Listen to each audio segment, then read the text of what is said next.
MASH, ये याद कर लेना है, MASH M for metal, A for acid is equal to salt plus hydrogen रहेगा। इसी तरीके से कास्वाक CASWAC, का for carbonate, A for acid is equal to S for salt, W for water और कार्बोनेट्स। हेलो।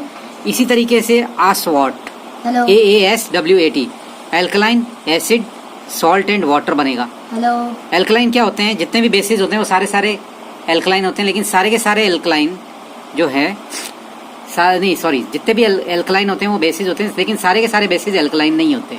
वो बेसिस जो water में सॉल्युबल होते हैं उनको एल्कलाइन कहते हैं।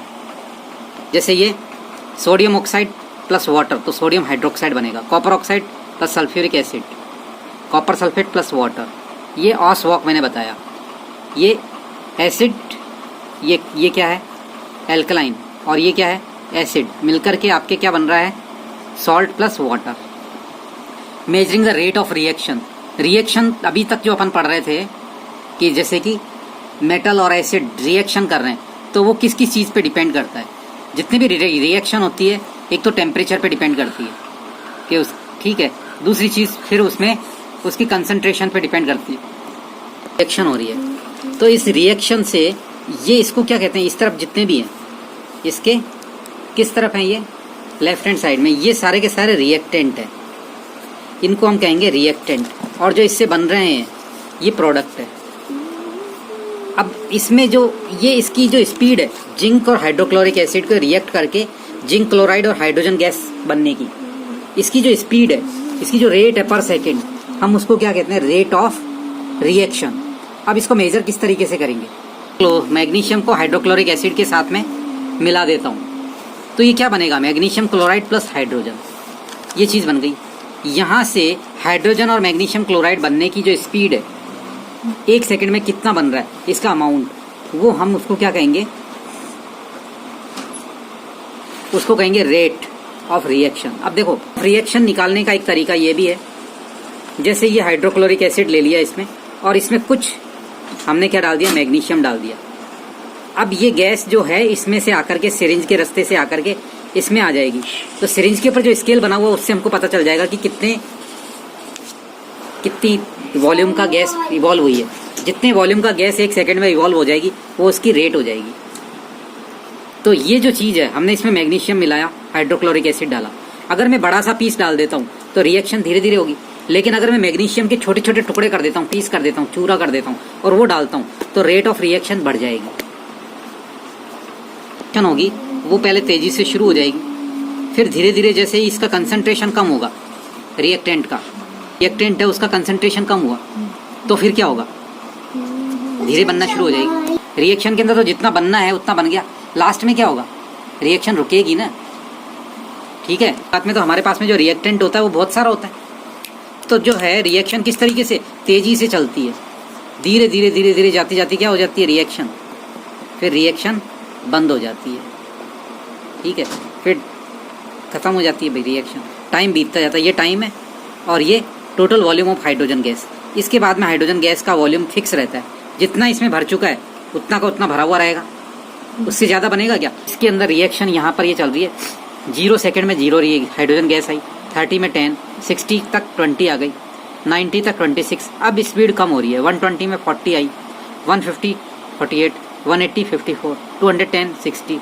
64 66, अब यहाँ से लेकर के यहाँ तक 66 ही है। इसका मतलब क्या है, यहाँ पर आकर के इसकी क्या हो गई, स्पीड रुक गई, यानी कि अब रिएक्शन बंद हो गई है, क्या हुई है, बंद हो गई है। यहाँ पर तेज़ी से बढ़ रही है, साथ में इस रिएक्शन जो है बहुत फास्ट रहेगी। अब ये स्लो डाउन हो रही है यहाँ पर, और यहाँ पर बिल्कुल बंद हो गई है, ये चलता रहेगा एज इट इज सीधा, यानी अब वॉल्यूम बढ़ नहीं रहा है, यहाँ पर तेज़ी से वॉल्यूम बढ़ा। मैग्नीशियम है और इसमें हाइड्रोक्लोरिक एसिड डाल दिया, तो अब गैस है तो गैस तो बाहर निकल जाएगी, तो हमको पता चल जाएगा कि रिएक्शन की रेट कितनी है। इसका जो वेट है शुरुआत में देख लेते हैं, और जैसे हम डालेंगे उसके बाद में जितनी तेज़ी से इसका वेट लॉस होना लगेगा, क्यों होने लगेगा, क्योंकि इसमें से गैस निकल करके आउट होने लगेगी। तो measuring the rate of reaction by finding the loss in mass, हम लॉस, मास में जो लॉस हो रहा है उससे भी हम पता लगा सकते हैं, ठीक है। और ग्राफ से हमको ये पता चल जाता है, उसका ग्राफ प्लॉट कर लेते हैं कि भाई 1 सेकंड में कितना कम हुआ, दूसरे सेकंड में कितना कम हुआ, फिर आगे देखेंगे कि लास्ट के अंदर क्या होगा, कि लास्ट के अंदर इसमें वेट फिक्स हो जाएगा। तो इसका ये चीज़ यहाँ पर फिक्स हो गई, ठीक है। चेंज हो गए वो हाइड्रोक्लोरिक एसिड और मैग्नीशियम किस में चेंज हो गए, हाइड्रोजन और मैग्नीशियम क्लोराइड में।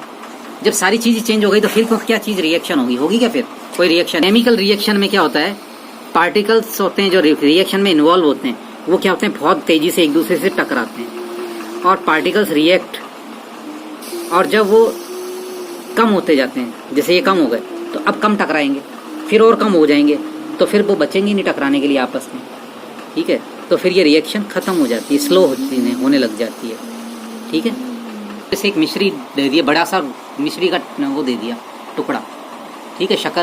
शुगर क्यूब ही होता है वो एक तरीके से। मिश्री क्या होती है, शुगर क्यूब होता है, बड़ा सारा शुगर क्यूब दे दिया और उसको आपको कह दिया कि पानी में इसको डिजोल्व करो।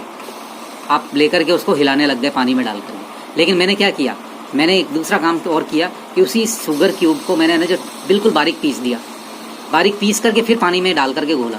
तो कौन सी चीज़ ज़्यादा तेज़ी से, कौन सी शुगर जो है जो ज़्यादा तेज़ी से घुलेगी पानी में, जो टुकड़े करके डाली वो, या पूरा का पूरा एक पीस, पूरा का पूरा पीस जल्दी घुलेगा, ये टुकड़े जल्दी क्यों? इसका रीज़न ये है कि जो उसका सरफेस एरिया मिल रहा है पानी से के साथ में इंटरेक्ट करने के लिए, एक्सपोज कौन सा ज़्यादा एरिया हो रहा है, छोटे छोटे टुकड़ों, छोटे छोटे जो टुकड़े वो ज़्यादा एक्सपोज हो रहे हैं। तो इसका रीज़न, क्वेश्चन क्या पूछेगा वो, why the powder form react faster than a large piece. तो इसका आंसर क्या मिलेगा, there is a more area to expose with reaction, ठीक है। रिएक्शन के लिए यहाँ पर सरफेस एरिया ज़्यादा है, ठीक है। मैग्नीशियम पाउडर हैज़, जैसे मैग्नीशियम पाउडर को लिया हाइड्रोक्लोरिक एसिड के अंदर, तो why magnesium powder faster than a piece of magnesium. So the reason is that the magnesium powder has an even larger total surface area, and because it has the most atom available to react, the reaction is quicker. Reaction quick हो जाएगी, जल्दी से तेजी से हो जाएगी। Temperature का जो इफेक्ट होता है वो भी रेट ऑफ रिएक्शन के ऊपर पड़ता है। किस तरीके से, हाइड्रोक्लोरिक एसिड और सॉल्ट, सोडियम थायोसल्फेट है,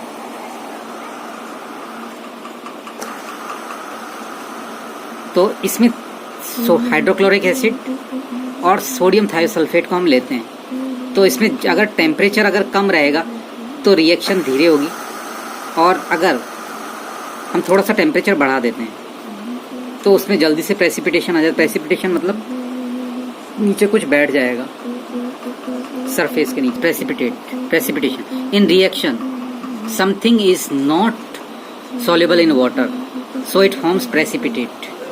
What is precipitation? एक पूछ लेगा क्वेश्चन, तो क्या दोगे आंसर?